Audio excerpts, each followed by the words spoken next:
एबे एबे आंचलिक पाणीपाग विज्ञान केन्द्र एक सतर्क सूचना जारी करा जायछि। ओडिशा रे आजिठारु 3 दिन प्रबल वर्षिब बिजुली गड़गड़ी सह प्रबल अति प्रबल वर्षा हेबा नै राज्यर विभिन्न जिला को ऑरेंज और येलो वार्निंग जारी करि भुवनेश्वर स्थित आंचलिक पाणीपाग केन्द्र। आसंता 24 घंटा मध्य बिजुली गड़गड़ी सह प्रबल अति प्रबल वर्षा पाई 9टी जिला को ऑरेंज वार्निंग जारी होइतिबा बेले 11टी जिला को येलो वार्निंग जारी करा जायछि। ऑरेंज वार्निंग जारी होइतिबा जिला गुडी कहला सुंदरगढ़, झारसुगुड़ा, संबलपुर, बरगढ़, देवगढ़, केन्दुझर, मयूरभंज, बालेश्वर, भद्रक। एही समय पवनर बेग घंटा प्रति 50 रु 60 किलोमीटर रहिबो। सेहीपरि येलो वार्निंग जारी होइतिबा जिला गुड़िक हेला केन्द्रापड़ा, जाजपुर, ढेंकानाल, अनुगुड़, बौद्ध, सोनपुर, बलांगीर, नुआपड़ा, कलाहांडी, कंधमाल और नवरंगपुर।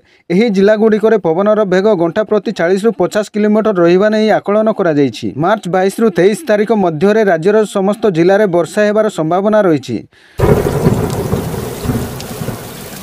सुंदरगढ़, देवगढ़, केन्दुझर, मयूरभंज, बालेश्वर, भद्रक, केन्द्रापड़ा, जगतसिंहपुर, जाजपुर, कटक, ढेंकानाल और अनुगुल जिला को बिजुली गड़गड़ी सह वर्षा पाई येलो वार्निंग जारी करा जायछि। एही जिला गुड़िकर पवन बेग घंटा प्रति 50 रु 60 किलोमीटर रहिबो।